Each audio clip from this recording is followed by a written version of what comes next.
Good morning, everyone, to this beautiful webinar. I could see a lot of participants connecting and joining. I'm just looking forward for this wonderful session about OSH practice as an impact maker at work. We will just start in the next 1 or 2 minutes because we want everybody to get the best experience. Our panelist, Mr. Edward, has also joined the webinar.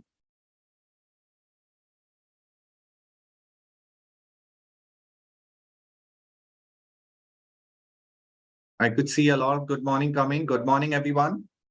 Hope you are having an amazing day.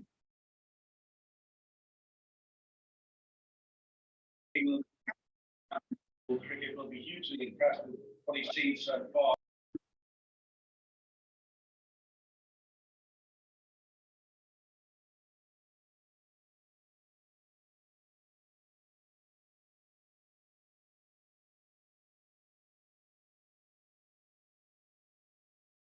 Yes, good afternoon, Mr. Paul.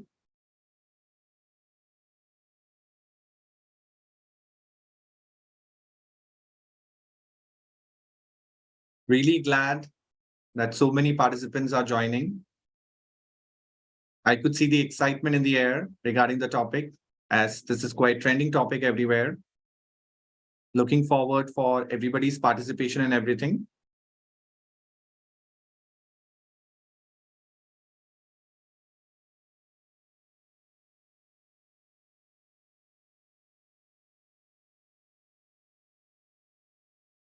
Okay, then. I guess most of them are here. Let's start the show. I welcome everyone here. Hello and welcome everyone. Once again, thank you for taking the time to join us today for this beautiful webinar. My name is Nitish Nair. I work for Uni Athena. So Uni Athena, we are the leading provider offering accredited online masters, doctorate and diploma programs, and free short courses. As a part of Uni Athena's continuous effort to update you with the latest topic, today we have a very interesting webinar lined up for you on the topic Occupational Safety and Health, which is OSH, as an impactor maker at work. But before we start, there are some few points which I wanted to discuss regarding the webinar. Number one, we are glad to inform you that we will be providing the certificate of participation to all the lovely participants who attended here. Only rule is they have to be active till the end because this is a recorded one. So we want everybody's participation and involvement here. So at the end of the webinar, everybody will be getting the certificate of participation. Okay. And that particular certificate will be delivered to your registered email address. The second point, in order not to disturb the course of the webinar, we request everyone to turn off your mic when the speaker presents. And if you have any questions for the presenter, please use the chat feature in the Zoom webinar, or you can also submit the question via Q&A box, which is question and answer box. Just letting you know, all your questions will be discussed at the end of the session. So after the session, there will be like a Q&A round where most of your questions will be answered. Yes, thank you. Now, without further ado, let me welcome our today's panelist, Mr. Edward Debra. Give him a round of applause. Before he starts, let me tell something about him. So, Mr. Edward, are you there? Can you hear me? Yes, I can hear you loud and clear. Perfect. I welcome you to this beautiful seminar. So Mr. Edward is an OSH content developer at OSH in Leicester. He's a person who's passionate about a lot of things. He's a person who enhances OSH practice and standards. He has extensive skills and qualification in research. His contribution to the creation of engaging and informative content is very famous. He's a person who likes to develop the content that improves workplace safety and supports OSH mission. He has won a lot of industry awards. He was an Entrepreneur Recognition Award winner in November 2022. He also got the Viewer's Choice Award. He was also a young OSH talent and speaker. A lot of things. I really wanted to thank him for giving us time for this beautiful webinar. I really welcome with a warm heart, Mr. Edward. We welcome you to Uni Athena, this webinar. Glad to have you here. Mr. Edward, how are you doing? Very well, thank you. I'm pleased to be here. I think it's one of the sharing knowledge is one of the things that I'm most passionate about, because I believe that we have to inspire the next generation to do better. So I'm always excited when I'm called on to come and share my knowledge, the little that I know, with audience. So I'm pleased to be here. Looking forward to an engaging session. Yes. Welcome once again. And like I said, everybody can ask their doubts and queries via chat box, and we will be having a question and answer in the end. So without further ado, I giving the space to Mr. Edward Debra. Edward Debra, the space is all yours. Thank you. Over to you. Thank you so Thank much. you. Audience, yes, this is going to be an interactive session, but you've got to hold on till the presentation is over so you can ask your questions. So today we want to talk about occupational safety and health practice as an impact maker at work. There are so many things that happen on a daily basis at our workplaces. So when we have the opportunity to talk about OSH practice, we know that we are trying to change the narrative, change the mindsets of people, and try to create that safe working conditions so everybody can thrive. But the most important thing that all of us would have to take note is that whenever anybody leaves their homes for work, they tell their families that they are going to work and they will be back. Most of the time, not all of them return. Those who don't return, there are several reasons that has been attributed to the reason why they don't make it back. But at this session, we are trying to look at the things that we can do right so that it can be guaranteed, it can almost be guaranteed that anybody who goes to work will come back home safely. Then at the same time, we also want to look at how practices of OSH help influence change at work to create that safe environment for everybody. So the webinar outline would, first of all, look at, we'll try to understand what OSH is all about, understand occupational safety and health, and then we'll also try to look at how, why occupational health and safety and health is a fundamental labor right. Quite recently, last year in 2022, the ILO, International Labour Organization, the body charged with creating decent work for everybody wherever they find themselves, decided to make health and safety as a fundamental labor right. What impact does it have on people?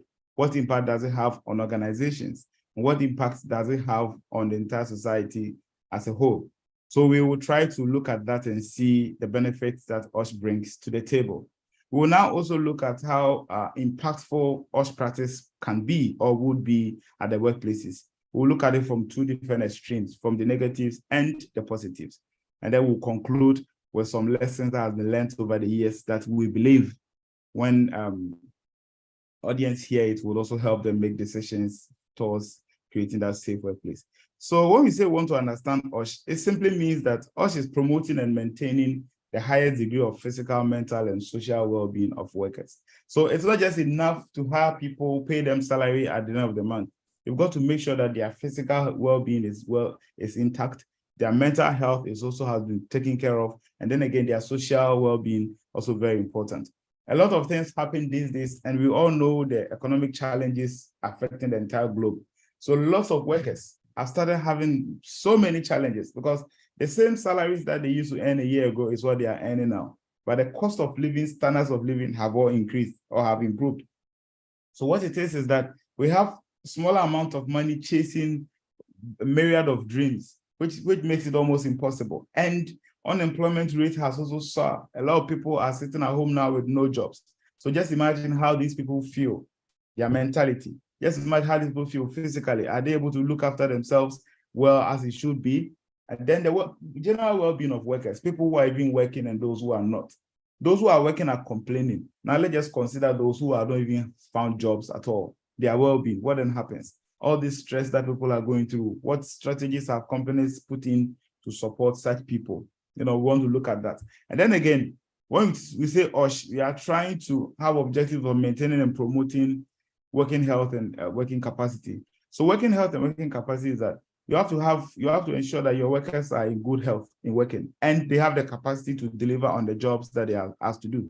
So If your team don't have the capacity to deliver on their jobs, that is where training comes in. So this platform, as we have this morning, is an opportunity for a lot of us to learn. Please, if you join the call, kindly mute yourself. If you join the call, kindly mute yourself, please. So the objective is that we want to maintain and promote workers' health. So at all times, if a worker comes to work with 5 fingers, let's make sure that the worker goes home with 5 fingers. There's no reason for the worker to come with 5 fingers and have 1 chopped off or 2 chopped off. They have to have it. And they need to have the capacity to deliver on the job, the competence. They should have the skills, they should have the knowledge, they should have the ability, they should have the training and the experience to deliver on the job that they are supposed to do. Under no circumstance should you hire somebody who is not competent for a job that they cannot do. It will lead to chaos. So as an impact maker or understanding, or we want to groom people, we want to train people to be competent in their fields so they can do a good job. We also want to look at how we can improve working conditions and working environment for workers. So everybody, when you are hired, you're supposed to be provided with 3 things. The safe process for which your job has to be done. You, the individual, must also be safe. And then your workplace where you are working must equally be safe. So if you have all these things worked out well for you at your workplaces, clearly you will be able to deliver your jobs with no issues. There are times that a lot of employers do not provide these basic things for workers. In that case, they lead to problems.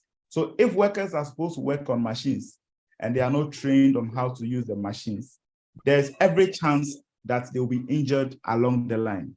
We want to prevent that injury. So we are charging on employers to improve their working conditions of their staff, their work environment, so that everybody who comes there will be able to do what they have to do and go home in one piece.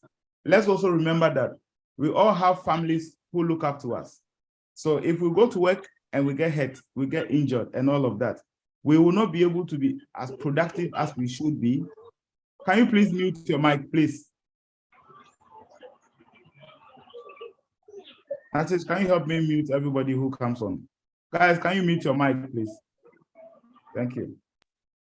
So it is very important that we create that enabling environment for people to thrive. That way, they would all be able to do the right things when they are called. Now, we also have to develop a working organization and working cultures through engagement, through collaboration, and through influence.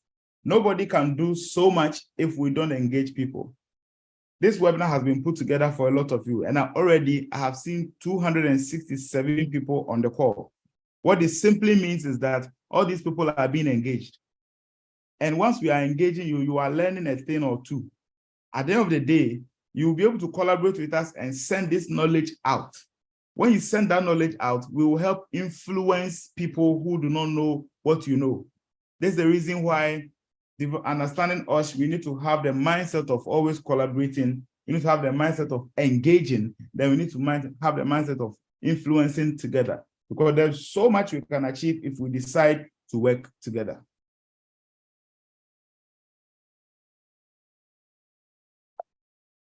Now, this is just a picture of the European Commission on Health and Safety talking about the entire understanding of what OSH is supposed to be, as I've explained earlier.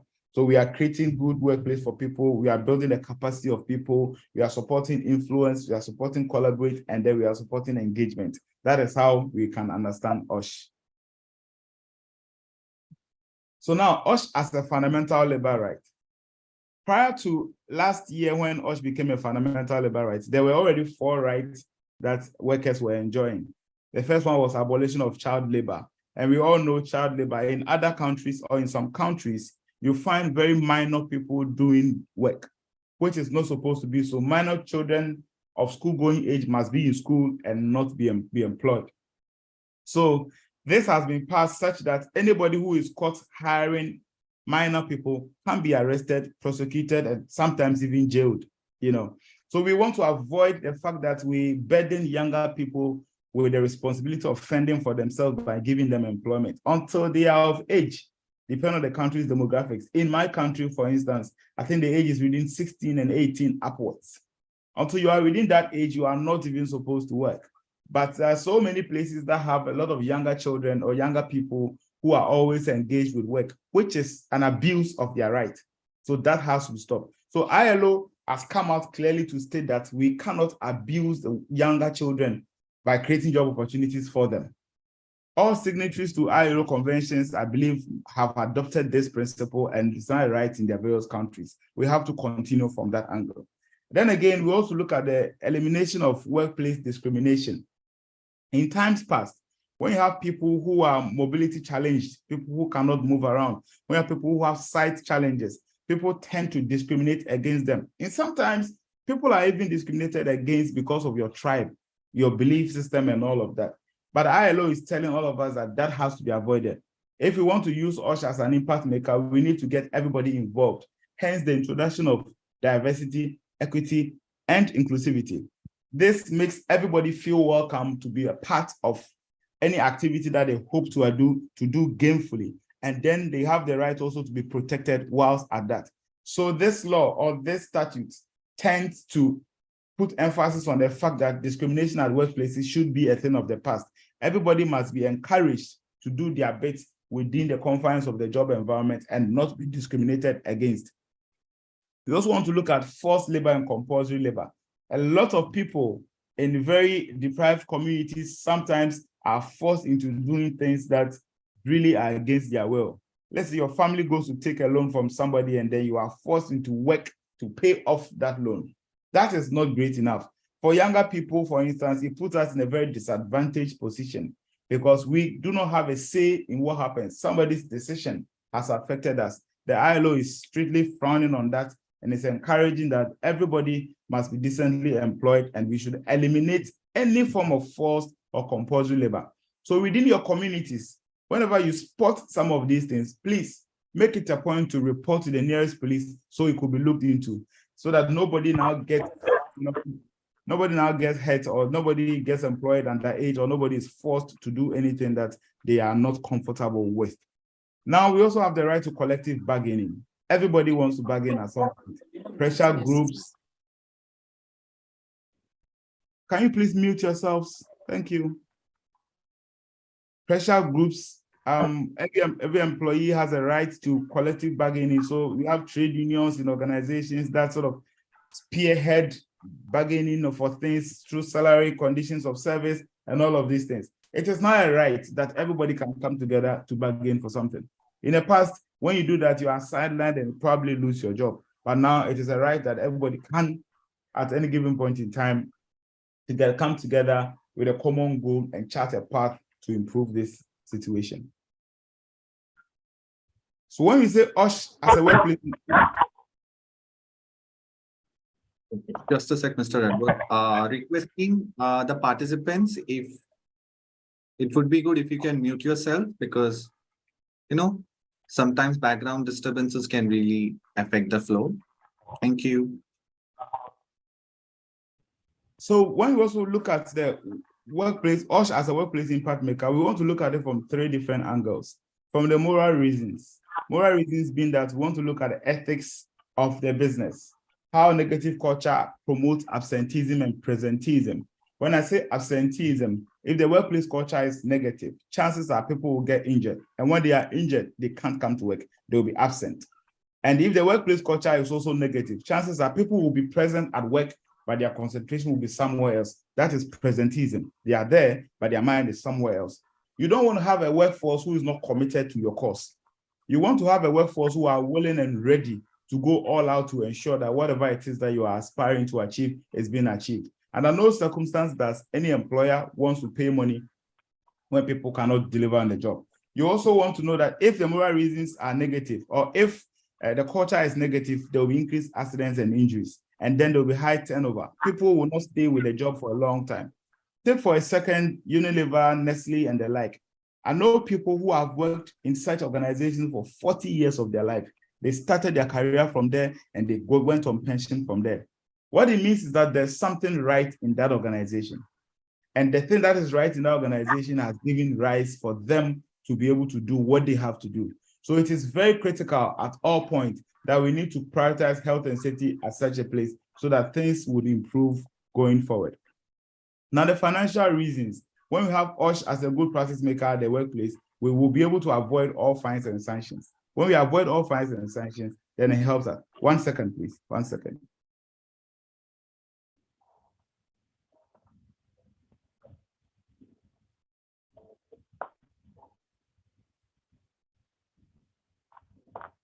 Okay, everyone, Mr. Edward will be back. In the meantime, if anybody is on unmute, requesting everybody to mute themselves so to get the flow of this meeting. And everybody is requested to post their questions on the Q&A box. Your questions will be answered at the end of the webinar. Okay. And I could see a lot of participants here coming from different countries. I welcome you all to this beautiful webinar.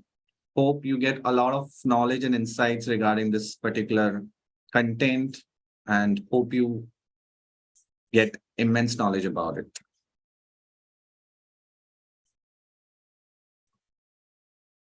Mr. Edward will be back just in 2 minutes. Just be patient.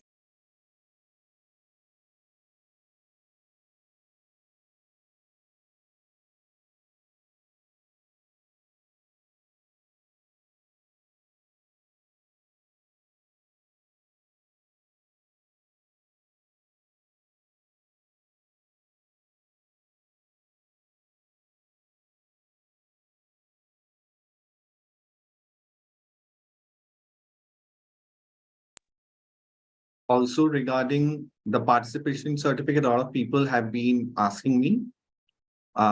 Just wanted to inform you that the certificate of participation will be given to all of the participants after the webinar. If everybody is there till the end of the webinar, the certificate will be sent to your registered email ID.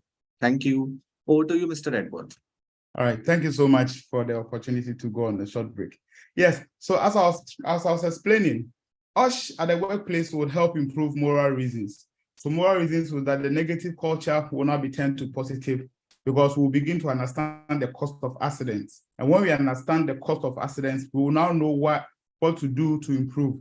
Risk assessment will be done properly so that people will now begin to know the right things to do to avoid accidents at the workplace. And turnovers also will reduce because we are prioritizing the people. So people will now feel a part of their business. When they leave their homes, they know that they belong to a society or a community of work that will be well looked after. So for that reason, accidents won't happen and they'll be excited.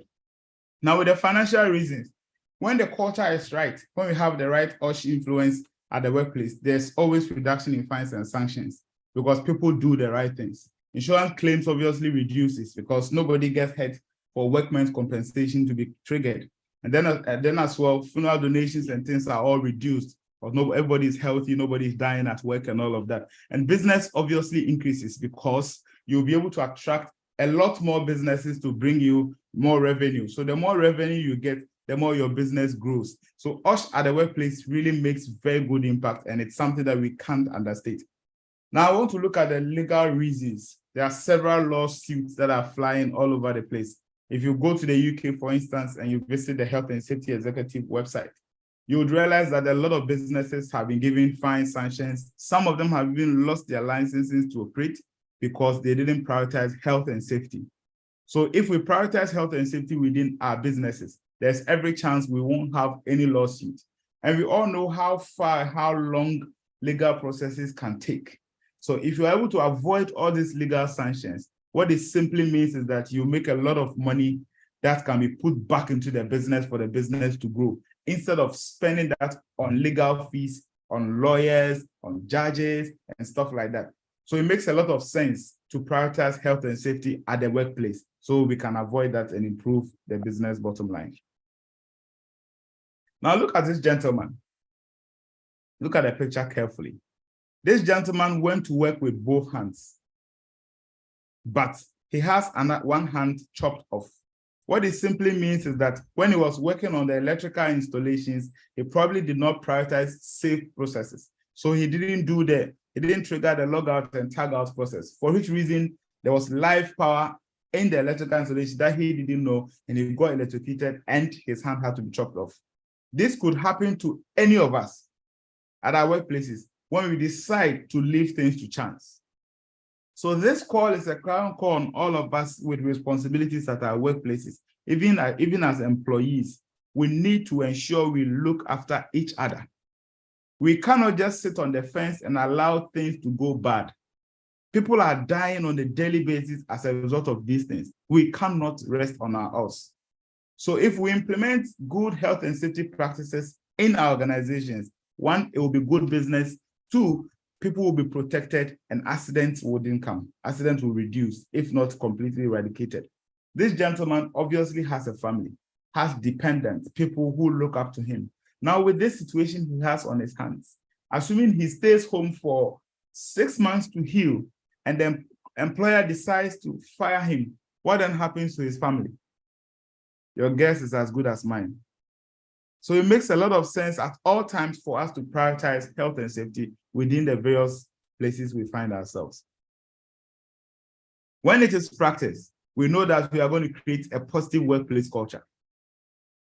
When safety is practiced at the workplace, I've already given the moral, legal, financial reasons. And when safety is practiced, we have a positive workplace culture. There's always training and capacity building that improves the competence of people. Because once you have people working for you, it is your responsibility to train them. All of you could have spent your Saturday somewhere else, but you decided to be on this call to learn. You are building your capacity. So when your capacity is built, it has to reflect in your results. It has to reflect in your dealings. So we know that you learned the right things and you have the right experience.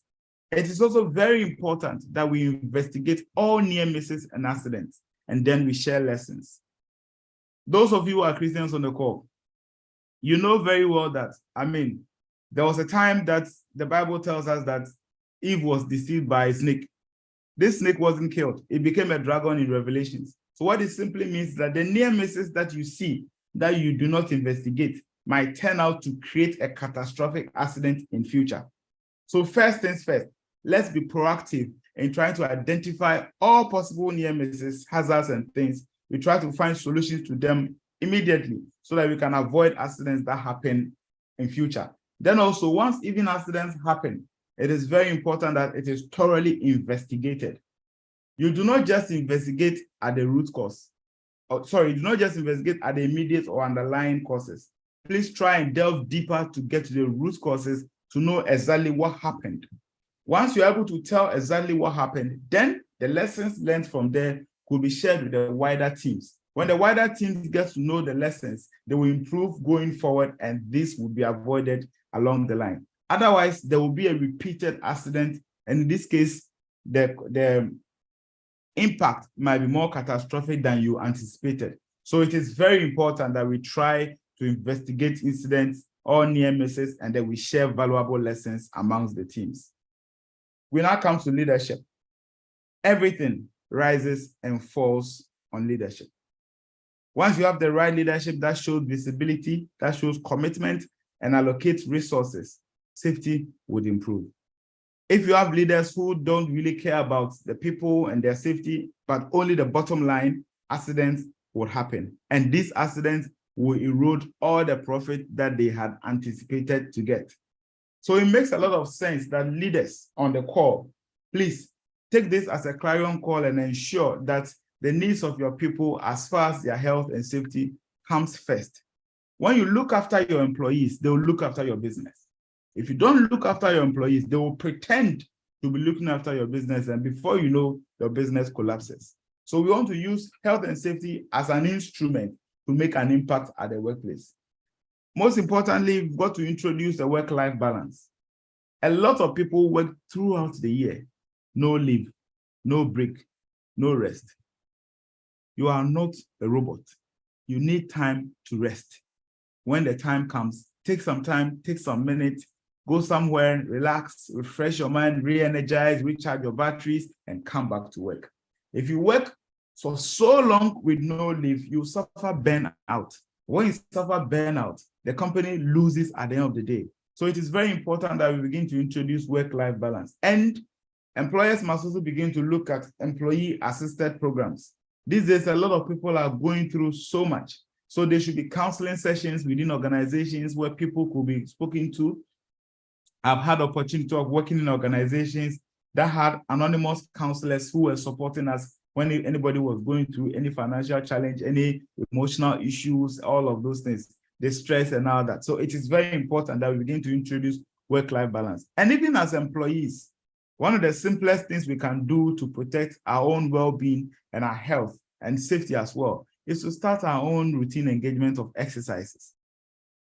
Exercising really helps because it refreshes the mind, it gives you very different outlook on life, it checks your weight, you are able to avoid the unnecessary ailments that come with lifestyle when your weight is checked and all of that. So I think that it is very, very, very important for us to check our work-life balance, prioritize it, and ensure that we do the right things just to promote our well-being, promote our safety and our health. Together, there's so much lives we can save. Together, we can save so many lives. We cannot sit on the fence and begin to think that everything else is going the way we want. No, we need to work hard to improve on things the way they should be. And when we are able to do that, we can confidently put our hands to our chest and say that health and safety has been the bedrock of getting things done the right way. Now, when we work together and we have health and safety at the workplace, some of the benefits that we get are increased productivity. So everything that you are doing, you expect that productivity will increase and then improves efficiency. You do more because you cut a lot of waste. You do more because the same people who are supposed to deliver value will not call in sick. You do more because you begin to have people committed to the cause. And when people are committed to ensuring that right and safe things are done, you know that you won't have any cost to spend money on ambulance costs for emergencies, spend money on fire in case of fire disaster at the organization, and then spend money on medical health insurance and all that will be reduced. And when that reduces, it turns back that you can plow that same money back into the business to improve productivity. You can hire more people, open more branches, spread the business across, and value will be created. People's lives will be touched, impact will be made, and everybody will be excited. So health and safety at the workplace obviously improves or increases productivity and improves efficiency. It also improves employee motivation and performance. As I mentioned earlier, everybody wants to belong to an employer who takes good care of them. So if I'm well looked after at my workplace, clearly I will do more. I'll be motivated. I would want to stay longer with the organization. If I'm not looked after at the organization, in a short time, I like to leave. So when I leave, the employer will now have to spend more money hiring somebody else, training them to be at my level. That will be a lot of time, that will be a lot of resources that are wasted. So if employees are well looked after and they are motivated, they will improve their performance and everything will go according to plan. This obviously can happen when OSH at the right place, OSH is at the workplace and in its rightful position. Then it also improves reputation and sustainability. All of us are trying to create solutions today for a brighter tomorrow. So if you have health and safety embedded in your systems, you know that your employees obviously will support you create that sustainable solutions. And then also, you know that your business will be known for its safety record. And when the business has the right safety record, you know very well that a lot of people will be interested in joining in. Investors might be willing to invest in your business and all that. That will improve their business and then create solutions that will stand the test of time. We also, every organization's motive is to make profit for shareholders.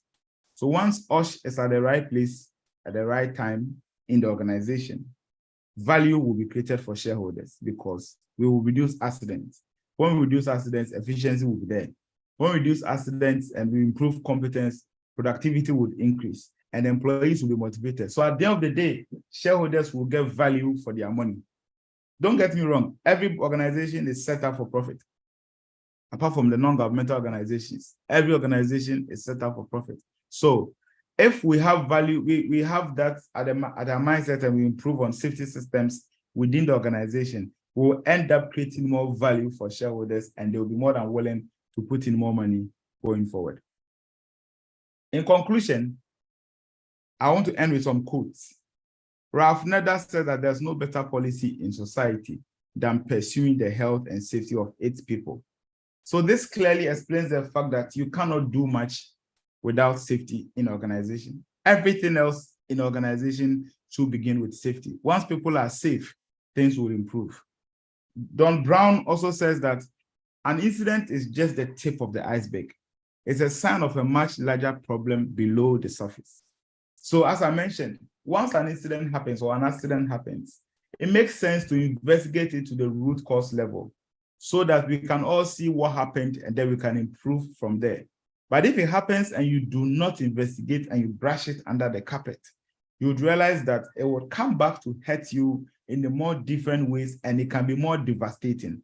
So it makes a lot of sense at all times to prioritize investigating everything that happens at the organization. And once you investigate, you have to share the lessons so people get to know what happened. Now, another one is that safety is not an intellectual exercise to keep us in work. So we are not just practicing safety just to keep us in work. We are practicing safety to make an impact. It is very important that we know that. Then safety clearly is also a matter of life and death. It's either you are doing it right to live or you are doing it wrong to die. The decision is absolutely yours. So if you decide to prioritize health and safety within our value chain, then we know for sure that we will be able to impact lives and prevent accidents from happening. Now, some say Brian Appleton, safety assessor, also says that some of our contributions to safety management that determines when the people we work for will live or die. So some of our contributions in safety management determines whether the people who work for us or who we work with will live or die. So everything that we do has a rippling effect. It could be good, it could be bad. The decision is ours. If we can make it better, fantastic, so that people's lives are valued and accidents are prevented. That is the only way that we can improve on our situations as it should be. Otherwise, we will sit on the fence and allow things to go bad. They will begin to complain. It won't work. William Jeffers also says that safety applies with equal force to the individual, to the family, to the employer, to the state, the nation, and international affairs. Safety, in a wider sense, concerns the happiness, contentment, and freedom of mankind. So clearly you can see and you can tell that at this particular point in time, safety is everything we've got. Health, safety is everything we've got. Occupational health and safety is everything that we need to survive in our organizations. Everything, I mean, bottom line, production, all of those people will do their bit if production team, operations team, all of them cannot do much if there's no safety guaranteed in the organization. Because if their lives are compromised, they can't be able to deliver what they have to do. So fundamentally, we need to ensure that we are working continuously. It's not something that gets done in a day. It's a continual improvement thing. So at all times, we are working hard to improve on the situation as it comes. Day in, day out, week in, week out, year in, year out, we'll be improving the situation and you realize that the impact has been felt. All right? You realize that the impact has been felt. So it is very, very important that we try to look at that in the sense that we want to promote our businesses and save lives rather than we wanting to promote businesses and then killing, getting people killed. So this is a diagram, or this is a picture that has really taken over the world as far as health and safety and accidents are concerned. When you have a look at this, this graph, you begin to think so much about what could have been done right to improve the situation rather than allowing things to go. I'm sure we all heard of the Fukushima, Japan disaster. It cost them 260 billion. That was the cost of that accident, 260 billion. Now, let's just imagine for a second what that amount of money could have done for the Japanese people. A lot, isn't it? Now, look at the Ukraine Chernobyl disaster as well. The cost of that accident was 200 billion. And all this I'm quoting in United States dollars. So let's just imagine for a second, if this accident was avoided, 200 billion United States dollars could have been put to different use in Ukraine. In Ukraine. Now you come to Athens in the United States. They spent 2.15 billion as well. I mean, the cost of the accident that they had was 2.15 billion. And a huge amount of money that can be put to good use to benefit the people. So if we prioritize health and safety and avoid these accidents, we can clearly and comfortably say that there will be so much money that we can have at our disposal to improve on our businesses than sit on the fence for accidents to happen. Then we'll begin to blame people. Plymouth in the US, the same thing, 1.17 billion. And then Canada, 1.1 billion. All these amounts of money are huge, huge amounts of money that could have benefited the business in different ways. But because things didn't go right and there was no priority over health and safety, it happened. It got out of hand. And now that's where we are. So if we're able to improve our bottom line with safety, if we're able to improve the capacity of people with occupational health and safety, and we're able to improve our processes with safety in mind, all this could have been prevented. And the amount of money that has been incurred as a result of these accidents could be put back into the business to grow the business. So at this point, I'd like to end by saying that we cannot do much without prioritizing health and safety in our organizations. If we want to improve productivity, efficiency, if we want to improve employee motivation and performance, and if we want to improve reputation and sustainability, then again, if we want to create value for our shareholders, the one way that we can achieve this is to ensure that occupational health and safety becomes a fundamental principle and right at the workplace. When people are looked after, they will look after the business. When people are, their safety is prioritized, they will prioritize the business as well. And it becomes a shared responsibility to drive forward the success of every organization. Thank you very much for your opportunity, and I look forward to the questions. Okay, great. Thank you so much, Mr. Edward. Your insights and things were very deep. And we all got to know that safety really matters at workplace, because it all starts with safety. People should feel secure about where they work, right? Because that's very important. A lot of people take the safety measures very lightly, due to which a lot of accidents and a lot of disasters happen. And a lot of people lose their life just because of maybe one silly error. It might be like a silly error, but that silly error can really cost you a lot of damages. But having said that, I myself got to know a lot of things about safety, and a lot of insights through diagrams and everything. It was quite presentable, Mr. Edward. Thank you so much for your insights. So before we start the question and answer round, I want you to rest for diagrams, and it was quite presentable, Mr. Question and answer round. I want you to rest for like. Can you hear me? Sorry. Yeah, it's better now. Yeah. Okay. So before we start the question and answer, Mr. Edward, you can take like 1 or 2 minutes break. You can have like water or something. In the meantime, let me just give them a glimpse about Uni Athena. And once I give them, and then we will be starting with the question and answer round. Is that okay, Mr. Edward?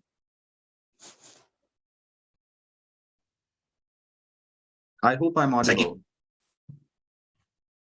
We will be starting with the question and answer round. Is that okay, Mr. Edward? Yeah, that's fine. That's fine. Okay. So I'll okay. I hope I'm audible. I want yeah, you you are. to I can hear you clearly. stop sharing your screen for like 2 minutes. Let me just share my screen. I just wanted to showcase the participants about Uni Athena. So requesting everyone to kindly be ready with your questions. Though I got a lot of questions. So before Mr. Edward answers that, let me give you a glimpse about Uni Athena so that everybody is aware about Uni Athena and its trending courses. Just give me a sec to present my screen.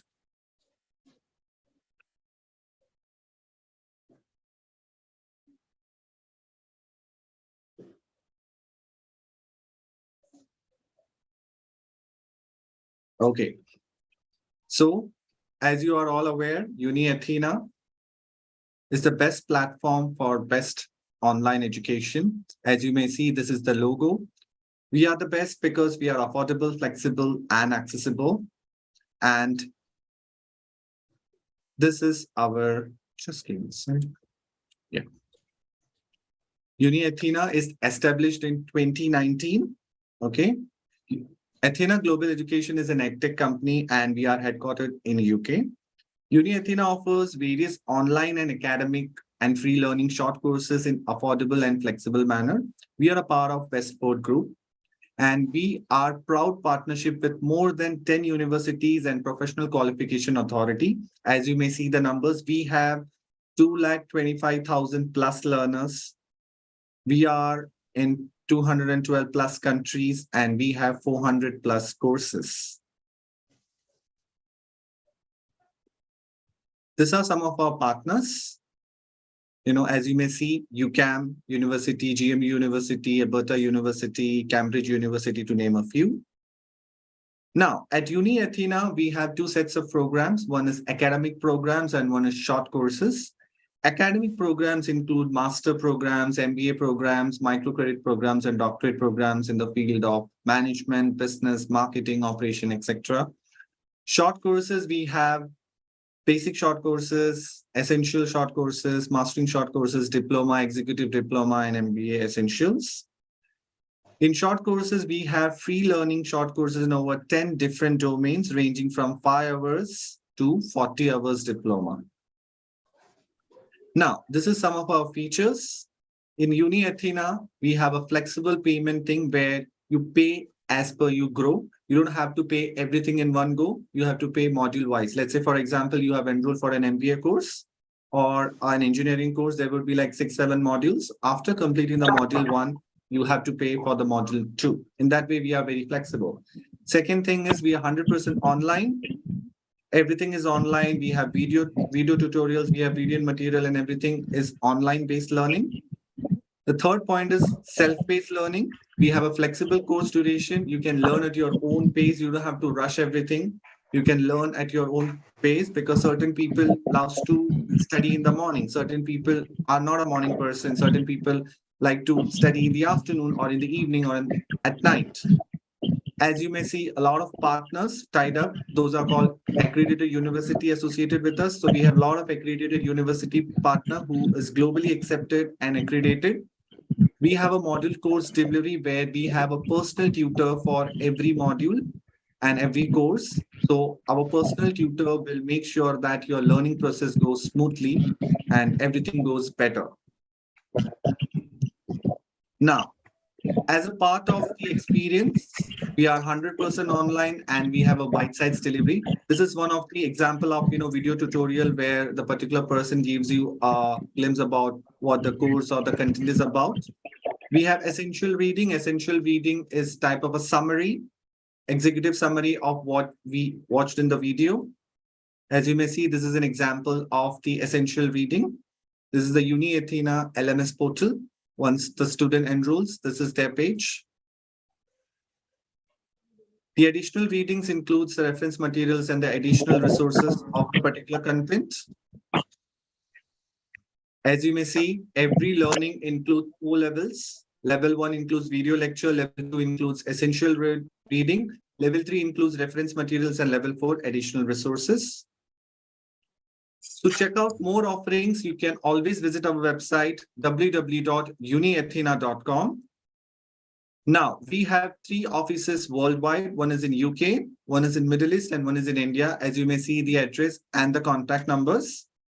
In future, if you have any queries regarding Uni Athena, or if you want to enroll any course, you can always reach out to admissions. As you may see, there are 2 email IDs written, admissions@uniathena.com and fatima@uniathena.com. These are the 2 email IDs you can ask. You can ask for reference, you can ask for queries and doubts, and you can always ask for enrollment of the course. So that's a little glimpse about Uni Athena. Thank you so much, people. Mr. Edward, are you there? Yes, I'm here. Okay, now you may start presenting your screen and we will take out the questions. Okay. Why? So if you have questions, maybe you can start calling them out so that they can ask the question. Okay. I hope I'm audible, Mr. Edward. Yes, you Okay. can hear you. So first of all, before asking the questions, I really wanted to thank all the participants here who have been very supportive, very active, and I could see a lot of questions. So as the time permits, I have got the best questions for Mr. Edward, and hope this questions really impact Yes, and the answers gives a great insight. Mr. Edward, can you hear me? Mr. Edward? Yes, I can hear you. Okay, so the first question is, what are the current trends in OSH training and education, and how are they being adapted to meet the needs of the changing workforce?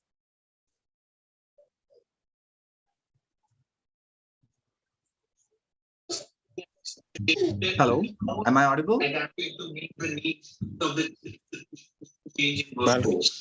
Current trends in OSH and how it's been adapted to help workforce. So OSH is ever changing, right? At this stage, in the past, all you needed to do as an OSH practitioner was to know how to do risk assessment and method statements and all that, and you are good. Now it has changed.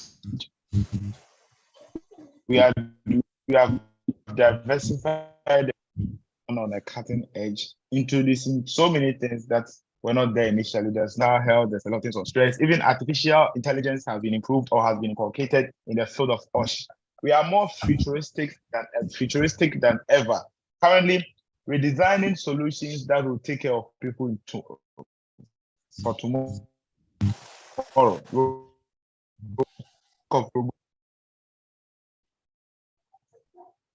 OSH specified completely. Different things are being done at different places. Where in the past, you only have to be softer to understand OSH and to make an impact. You have to, one, be very good in IT to understand how all this robotics, artificial intelligence work. You have to be very good in management to understand how to manage people and even drive productivity in businesses so that you can get the level boardroom. So it makes a lot of sense for people to understand that OSH is not at one place. If you want to be a practitioner, be ready to have upscaling, rescaling, and differentiation at all times to be relevant in the field. Else, before you know it, you are out of it. Okay. Thank you so much for that answer, Mr. Edward. So my next question is, hope I'm audible again, just confirming.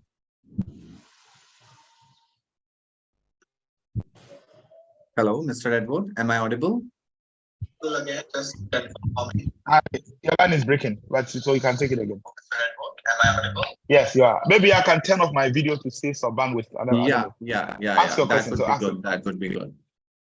Hope I'm audible right now. Yes, you are. Perfect. So now I got like a very interesting question. It's quite practical, and this is something which I'm sure everybody asks. So I thought I should really ask this question in today's webinar. So the question is, we have found that in good organization, always safety is followed up. But when we look outside from workplace, we don't find any follow-up there. How to convince locals who are working in more hazardous area?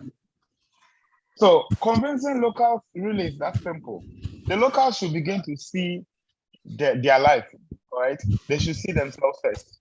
For instance, if you have younger children who are looking after you, you have younger children who are looking up to you, you have to make sure that you are alive to see them through school, right? If you go and make mistakes and you are careless at the workplace and you die, what happens to the children who are looking up to you? So really, for anybody to begin to have a mindset shift or to begin to change impact of OSH outside of work, they should look at how impactful their life or how bad their families will be affected in their absence.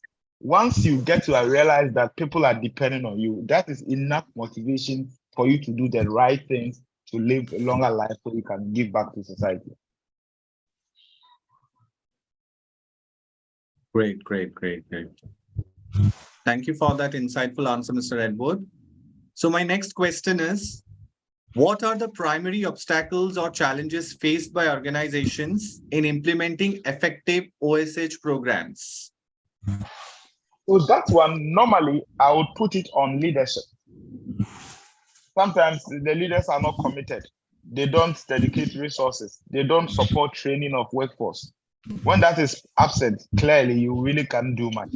So everything else rises and falls on leadership. In fact, even if you want to consider ISO 45001, for instance, leadership commitment plays a fundamental role in improving OSH in any organization.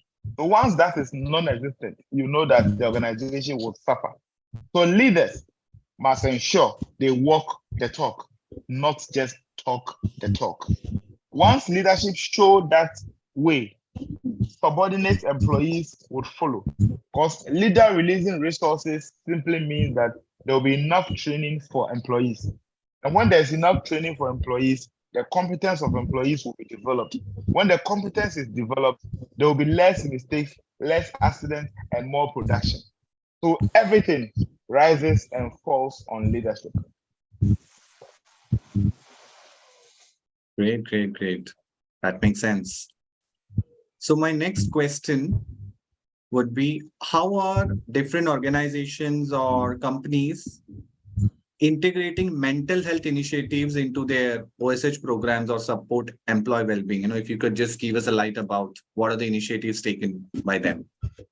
Right. So some of the interesting interventions that some forward-thinking companies are introducing are mostly employee-assisted programs, where they've got, I used to work for an employer who had a virtual assistance program to take care of the mental health of staff, right?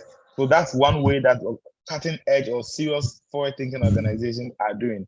Another thing is for the employees themselves to look after their own mental health. I mentioned simple exercises. I mentioned taking the time to plan their work and all of that. So individuals or employees can do that. Employers can also try to create less bureaucratic processes at the workplace. Make sure that employees are given fair pay for a fair job done. Do not overload. They do not have to overload employees with so much work. So there should be policy on work schedules and work structures within organizations. They shouldn't be overloaded with so much work. They should just have enough to do to get by. Also, they need to also look at having a lot of workshops, seminars on mental health to educate the people, to let them understand what really it is, how it can affect them. They should draw up mental health policies in the organization that everybody will have to comply with, follow up and follow through at all times. And organizations must do well to avoid stigmatization. Because it creates a lot of problems for people when people are stigmatized for having an opinion over things, or even they are stigmatized for maybe having some form of disability as a result of maybe work or home or something like that. If somebody has anything of that sort and is stigmatized, the person's mental health will be affected. So it is important that there have been policy interventions to drive all these things. Above all, these things can't be done in a day. It has to continually improve. So organizations must be ready to sign up to professionals for their staff, counselors, and all of that, support them, get things done. When somebody gets absent from work for a long time and the person returns, you do not overburden the person with getting back to work straight away. They have to get back to work in phases so that helps build their mental capacity, their confidence, and then they will be able to begin to settle in. So those are the interventions I think organizations could employ to improve the mental health situation. And then most importantly, those who are working in home workers, they are the ones that are always challenged with a lot of mental health issues. So I think that there has to be open communication between leadership and then employees at all times, so that employees' views, their challenges could be heard. When their views and challenges are heard, then they will be able to find solutions to them.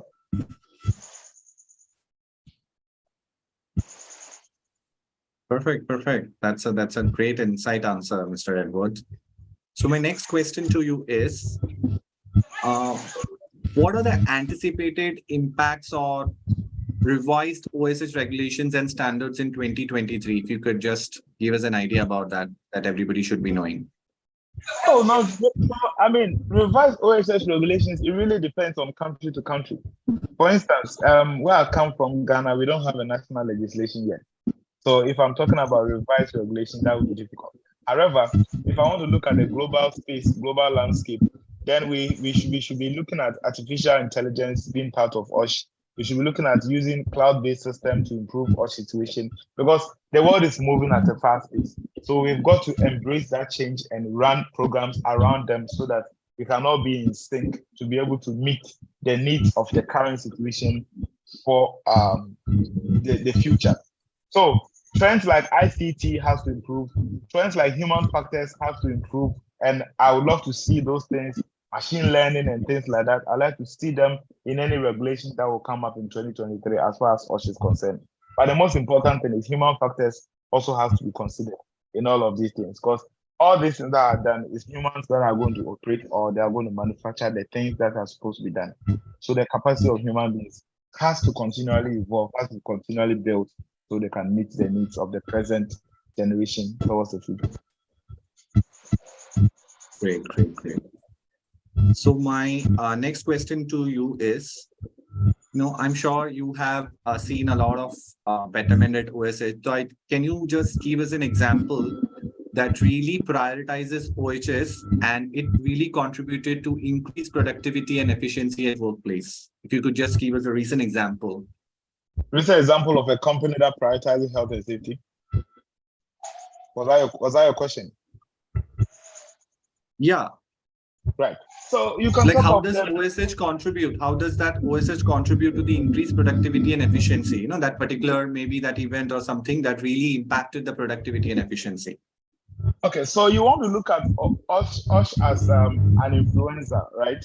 So in a sense that when you have proper OSH practices in organizations, all this absenteeism, as I mentioned, is reduced. People will not fall sick because they know the right things to do to be safe at work. There's this project I worked on in the past where the general perception of health and safety was that low. But at the end of the day, after the presentation, after the program, after the training delivered to them, every employee now began to realize the need for them to prioritize health and safety. This was an organization that was having more than 10 accidents, vehicle accidents in a week. After the training, after the workshop and things like that, we realized that now it reduced to about 2 in a month. So what it means is that continually we have to have ways that we can influence us through people, mentorship, through training and capacity building. I don't want to name the organization, but there are several of them that are actually practicing that. And when you do that, you realize that you have a healthier workforce, you have a happy workforce, you have a committed workforce, and a motivated workforce. When you have all these things, productivity definitely will increase. So correlation between health and safety and productivity is that of a mutually inclusive one. That at all times, once you do the right things, you get the right result. But if you do the wrong things, you definitely won't get the result you are looking for. Great. Thank you for that example. So my last question, as we are running short of time, so I would ask one last question to Mr. Edward, is how does globalization and international trade impact these practices and protection of workers' rights? If you can just give us an lens about that. So it does have an impact on it. One of the reasons why International Labour Organization has, because of the way the world economy is right now, anybody can sit anywhere in the world and work for a different country, or they can sit in one country and work for another, right? So things are changing at a very fast pace. So it makes sense that global institutions will also begin to employ this. Now, I know for a fact that United Kingdom Export Finance, before they finance projects in Africa, they have to make sure that the organization that they want to finance their project would have a proper health and safety management system in place. They want to see how you protect your workers. I've worked on projects in Africa, in Ghana, where the United Kingdom Export Finance would demand so much just to be sure that the workforce will be looked after in delivering the project. So that is how globalization is shaping up things. Or now you can easily go on the internet, look on a website, say in the US, in the UK. In the US, you could visit the Health and Safety Executive website, pick information from there, and come and replicate it or tailor it to suit the Ghanaian context. You could go to the US and pick from OSHA and still come and replicate and then affect change in the local context once you begin using global appeal. What it simply means is that globalization is helping change the narrative. It's making things easier. Look at Uni Athena, for instance. Globalization is the reason why you are sitting in the UK, in the Middle East, and in India, but still impacting the world, right? So what it simply means is that all we've got to do is to be hungry for the knowledge. And then the right policy frameworks being implemented so that everybody now follows the right things to get it done. Best practices in America, best practice in the UK could be replicated in India and in Ghana. And globalization is the tool that has made it easier for us to accept information from different countries to replicate same or even custom it to suit the situation or the challenges that we might have in another for the betterment of society. Yes, the correlation is mutually inclusive. Great, great. Thank you so much, Mr. Edward, for answering all of our questions, with so much of insights and everything. And my apologies, participants. I could not take much questions as we are running out of time, but I could just select the best questions which I felt Mr. Edward should answer. I'm sure, Mr. Edward, you also found the questions to be quite, trending and, useful for the participants and everyone. So I really wanted to thank all the participants who have really joined here, who really took out their time. We may not be in a position to share the presentation with all of you. However, you may visit our YouTube page and rewatch the webinar at a later point in time as well. You can always check out our more webinars at Uni Athena's YouTube page. I really wanted to thank Mr. Edward for taking out the time and being a part of this beautiful webinar. I'm sure everybody got a lot of insights and everybody's got an update about why safety is important. And once again, thanks again for joining us today. To all the participants, we will see you in the next webinar. And once again, thank you, Mr. Edward, for joining. It was really nice meeting you and hoping that you will be connected with Uni Athena for more webinars. Thank you so much for.